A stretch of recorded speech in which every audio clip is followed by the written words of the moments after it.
insane pain, and a terrifying diagnosis. Jon Jones spoke about a health problem that could permanently close the door to the octagon for him. Although Jones has been talking loudly in recent months about a possible fight at the historic UFC tournament at the White House, the reality is much harsher.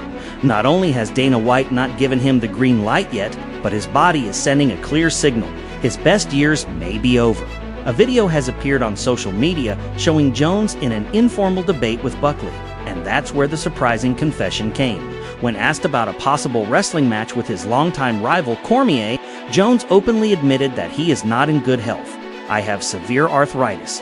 Most people don't even know about it," Jones said. "It covers my entire left hip. I even meet the criteria for a replacement." Interestingly, Jones was probably unaware that he was being filmed. The video was apparently filmed using glasses with a built-in camera, which explains why he was so open. He almost never speaks publicly about his health. Buckley asked him if the UFC was paying for his treatment. Jones did not answer this question. Instead, he hinted at where his priorities lie now. "I have a 3-year-old son. I want to use what's left of my hips to play with him." Jon Jones is still considered one of the best MMA fighters of all time. He has nothing left to prove in the octagon. Like many other legends, however, he finds it difficult to accept that the end is near. The legend returns. Nick Diaz talks again about the championship belt and easy money. The last few years have been some of the hardest in Nick Diaz's life. A long break, personal problems, addictions, and a struggle with himself. But now comes a turning point. Nick Diaz recently gave an interview directly from the Baja Rehab Rehabilitation Center in Baja California, Mexico. He spoke openly about his journey to sobriety, his struggle with alcohol and substance addiction, and, most importantly, his comeback. And that comeback is not just symbolic. "I see myself as a world champion, and I think it will be easy money," Diaz said confidently. "It's not like before. People will see a whole new Nick Diaz." At his best, Nick Diaz was one of the absolute best in the welterweight division. In 2010, he dominated the Strikeforce organization, later joining the UFC, where he fought for the title against legends. His style, pressure, and resilience made him one of the most prominent figures of the entire era. Today, Diaz says that the key to his success and to staying sober is his obsession with his goal. "I don't think I would have gotten this far if I had allowed myself to believe that anything could stop me," he explained. "Whether it's the opponent in front of me or any other obstacle." Brazilian fighter rebuffed an Il Minord fan and showed what real respect is. Not all MMA fans are well behaved. One such fan found this out the hard way during an encounter with Carlos Prates. Over the past 2 years, the Brazilian fighter has risen to become one of the most prominent names in the UFC welterweight division. 7 fights in the most famous octagon, 6 knockouts. The only one who managed to stop him was Ian Gary, who lasted all 5 rounds with Prates and won on points. And it was Gary who was the target of one of the fans' questions before the weekend tournament in Australia. Questions in quotation marks, because this had nothing to do with sport. "How many times do you think you've slept with Ian Gary's wife?" the fan shouted into the microphone. He was probably expecting laughter, maybe applause, but he was brutally mistaken. Carlos Prates didn't even smile. "Bro, I come from a place where you can't say bad things about someone's wife," he replied calmly. "They could literally kill you if you talk about someone's family." The hall was silent. "We're rivals in the cage," Prates continued, "but outside of it, we respect each other." A simple sentence, but a huge sporting gesture. Not every fighter would have reacted that way.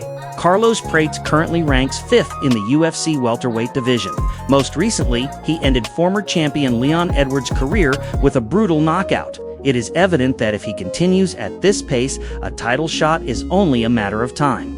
The belt is currently held by Islam Makhachev, who, after moving up to a higher weight class, has indicated that he could dominate as he did before. But Prates is confident. "A fight with Islam would always be tough," he admits openly. "He's great on the ground, but he's also a good striker. I would be under tremendous pressure for the first 3 rounds," but then he adds a key point. "Most people try to survive against him and not get taken down, but I think there's another way. You have to stand up to him and prepare to finish him. It's very difficult to beat him on points. I think the only right way is a knockout. Not with one punch, you have to build it up. And I believe I could do it. And this fight may not be far off. Undefeated Shavkat Rakhmonov is out of action due to injury. Names such as Ian Gary, Michael Morales, and Carlos Prates are in line for a title shot.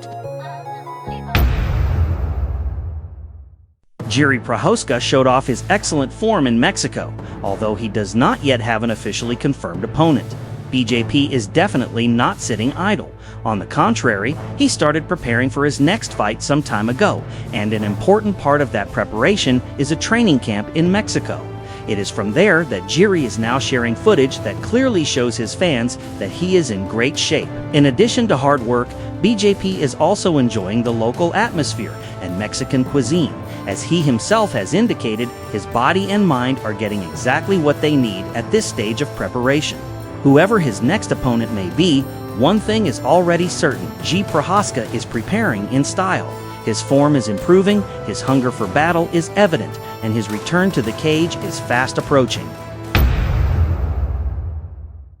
In November, Ilia Topuria announced that he was taking a break from MMA. The reason was personal issues that he needed to resolve outside the cage, but now it's done, and that means only one thing: the champion is back. The undefeated El Matador has not appeared in the octagon since June 2025, when he took a huge step in his career. He moved to lightweight, knocked out Charles Oliveira, and won the vacant UFC lightweight title. Topuria currently has a perfect 9-0 record under the UFC banner.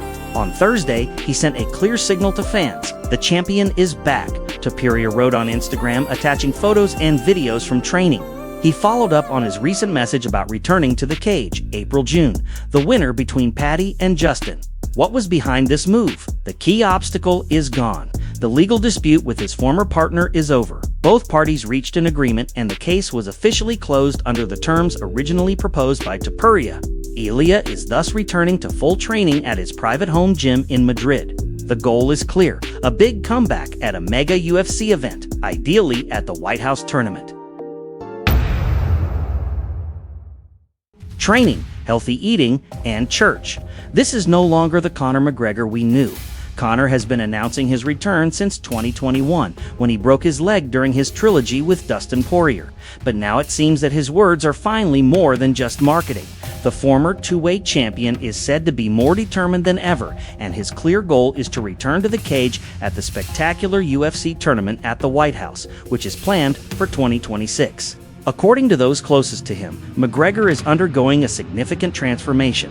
This was confirmed by Bare Knuckle FC president David Feldman, who not only has a business relationship with Conor, but also considers him a close friend. Feldman has now described McGregor in a way that fans haven't heard in years. "I've never seen Conor McGregor like this before. He's more focused than I could ever have imagined," Feldman said. "He's better than he was at the height of his fame. He trains hard every day, eats right, goes to church. He's doing everything he's supposed to do." According to Feldman, this is no longer the old McGregor, who in recent years has been dogged by scandals, alcohol, and chaos outside the cage. "This isn't the Conor McGregor we knew. This is the best version of Conor McGregor I've ever seen," he added. The question remains whether this new version of Notorious can make his mark back in the UFC. If so, fans could be in for one of the greatest comebacks in MMA history.